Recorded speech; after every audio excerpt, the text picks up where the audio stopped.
Hello everyone, ई point classes में आप सभी का हार्दिक स्वागत है। आज हम कक्षा 8वीं विज्ञान का पेपर हल कर रहे हैं।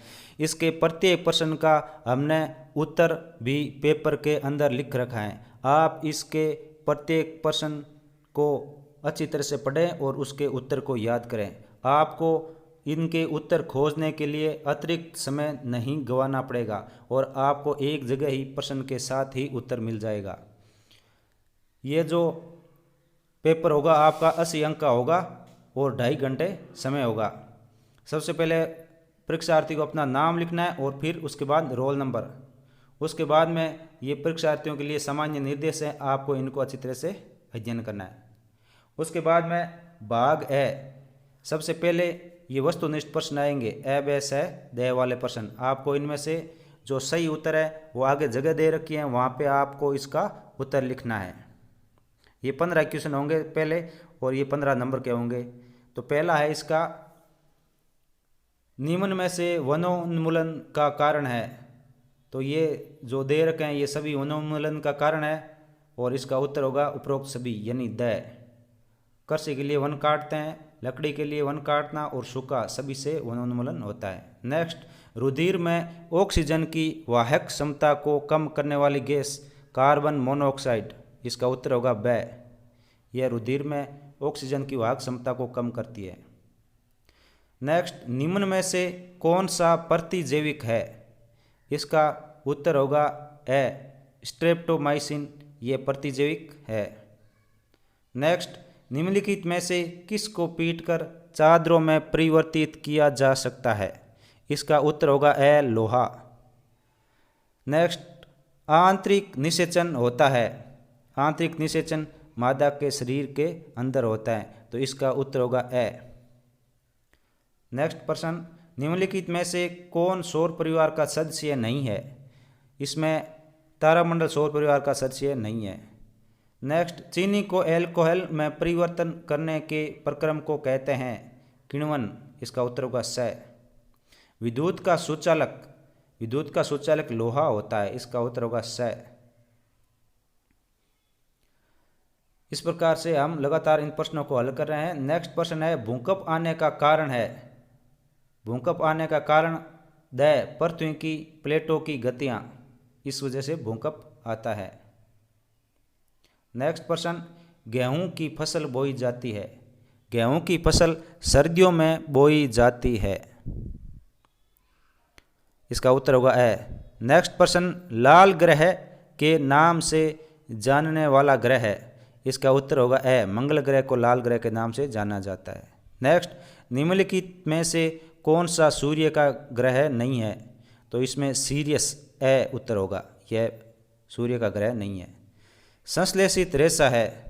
संश्लेषित रेशा नाइलॉन, इसका उत्तर होगा ब। यह संश्लेषित रेशा है जिसे मानव निर्मित रेशा भी कहते हैं। पृथ्वी दिवस 22 अप्रैल को मनाया जाता है, इसका उत्तर होगा ए। पृथ्वी दिवस 22 अप्रैल को मनाया जाता है। नेक्स्ट प्रश्न, निम्नलिखित में से कौन सी श्वसन गैस है? इसका उत्तर होगा स, ऑक्सीजन श्वसन गैस है, यानी सांस लेने में ऑक्सीजन का उपयोग होता है। इस प्रकार से हमने ये 15 प्रश्न कंप्लीट किए। उसके बाद में प्रश्न नंबर 2 है, रिक्त स्थानों की पूर्ति कीजिए, यानी रिक्त स्थानों की पूर्ति करनी है। इसमें पहला है, घर्षण पृष्ठ की प्रकृति पर निर्भर करता है, यानी घर्षण होता है वो पृष्ठ की प्रकृति पर निर्भर करता है। इसका सेकंड है, हैजा जीवाणु के द्वारा होता है। संश्लेषित रेशा मानव निर्मित रेशा भी कहलाता है। सर्पी घर्षण स्थैतिक घर्षण से कम होता है। नेक्स्ट, कोयला और पेट्रोलियम जीवाश्म ईंधन है। नेक्स्ट, धातु ऊष्मा और विद्युत की सुचालक होती है। नेक्स्ट है, वाहनों के लिए सबसे कम प्रदूषक सीएनजी ईंधन है।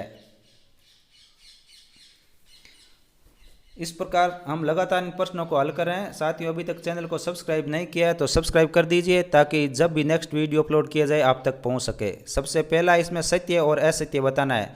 लोहा विद्युत का कुचालक है, यह असत्य है क्योंकि लोहा विद्युत का सुचालक है।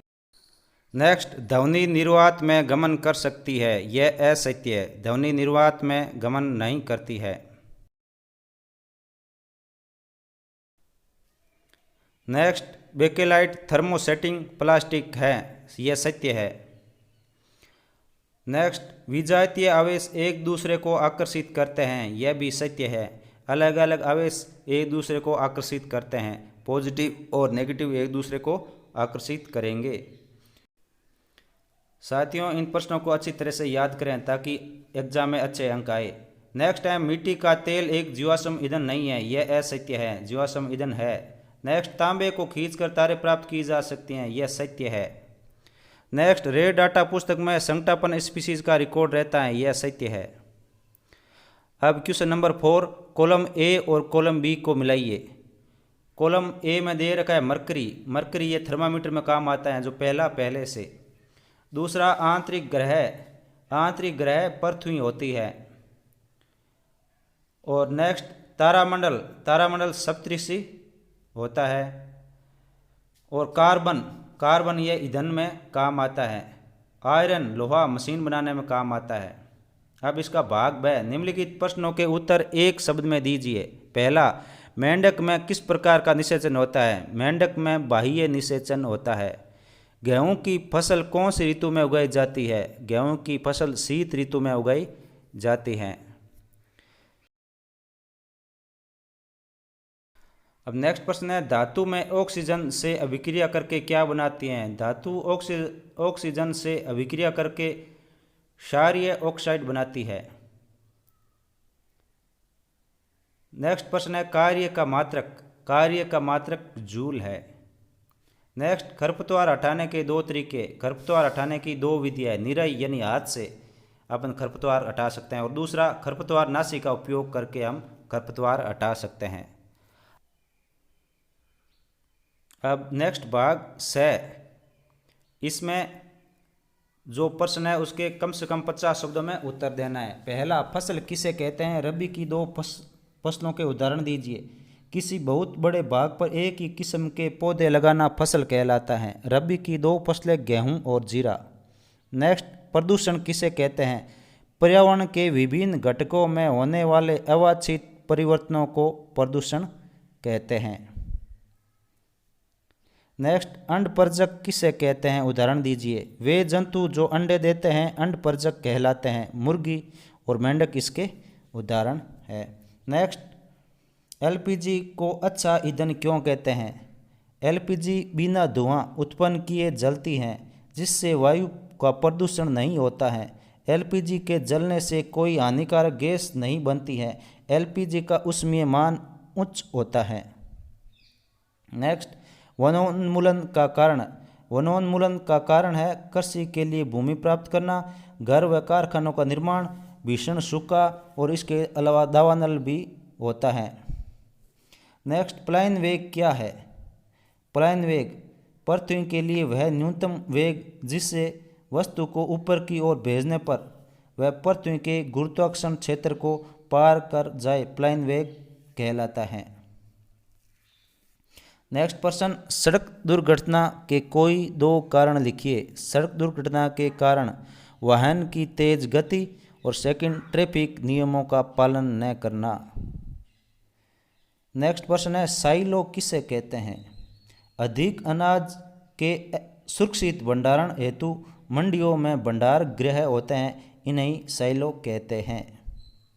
अब भाग द, निम्नलिखित प्रश्नों के उत्तर निम्नात्मक रूप में लिखिए, यानी इनके निम्नात्मक रूप से इनके उत्तर लिखने हैं। पहला, रक्त के 4 प्रमुख कार्य लिखिए। रक्त के 4 प्रमुख कार्य हैं। रुधिर हमारे शरीर में ऑक्सीजन तथा कार्बन डाइऑक्साइड का परिवहन करता है। पोषक पदार्थों तथा उत्सर्जित पदार्थों का परिवहन करता है। हमारे शरीर की बीमारियों से रक्षा करता है।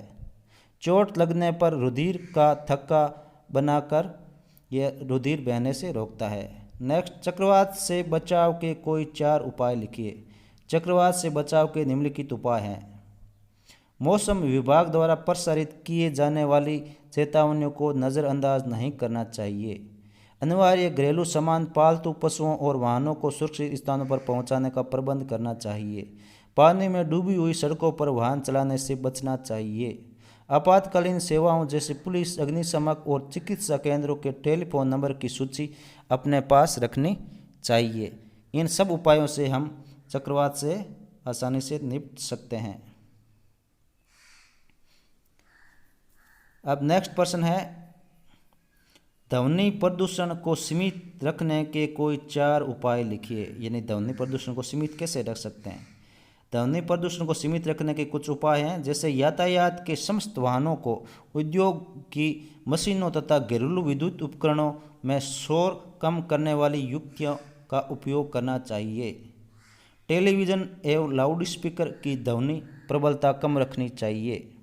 शोर उत्पन्न करने वाले क्रियाकलाप आवासीय क्षेत्रों से दूर संचालित करने चाहिए।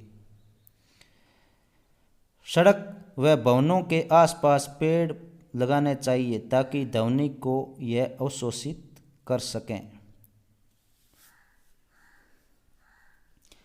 अब इसका नेक्स्ट प्रश्न है, वायु प्रदूषण क्या है। वायु प्रदूषण के कारण वायु में सामान्य संघटन में गुणात्मक एवं मात्रात्मक परिवर्तन वायु प्रदूषण कहलाता है।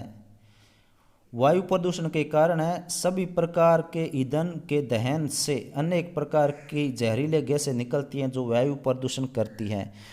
उद्योगों की चिमनी का धुआं एवं अन्य अपशिष्ट से वायु प्रदूषण होता है। कीटनाशकों के छिड़काव से भी वायु प्रदूषण होता है। घरों में लकड़ी उपले जलाने से भी वायु प्रदूषण होता है। धूम्रपान आदि का धुआं भी वायु प्रदूषण करता है। ज्वालामुखी विस्फोट से भी वायु प्रदूषण होता है। इस प्रकार से अनेक कारण हो सकते हैं वायु प्रदूषण के। नेक्स्ट प्रश्न है, अम्ल वर्षा किसे कहते हैं, यह हमें कैसे प्रभावित करती हैं। अम्ल वर्षा कार्बन, नाइट्रोजन, सल्फर के ऑक्साइड पानी से क्रिया करके नाइट्रिक अम्ल, सल्फ्यूरिक अम्ल व कार्बनिक अम्ल बनाते हैं तथा होने वाली वर्षा को अम्लीय बनाकर वर्षा के साथ पृथ्वी पर बरसते हैं। इसे अम्ल वर्षा कहते हैं। अम्ल वर्षा के प्रभाव, अम्ल वर्षा के कारण विभिन्न ऐतिहासिक धरोहर के संगमरमर का संक्षारण हो रहा है। अम्ल वर्षा से इमारतों, स्मारकों, मूर्तियों का भी संक्षारण हो रहा है। जलाशय अम्लीय हो जाते हैं, मृदा बंजर हो जाती हैं, पादपों व जंतुओं की झीलियाँ खराब हो सकती हैं। इस प्रकार से आज का यह पेपर कंप्लीट हुआ। धन्यवाद।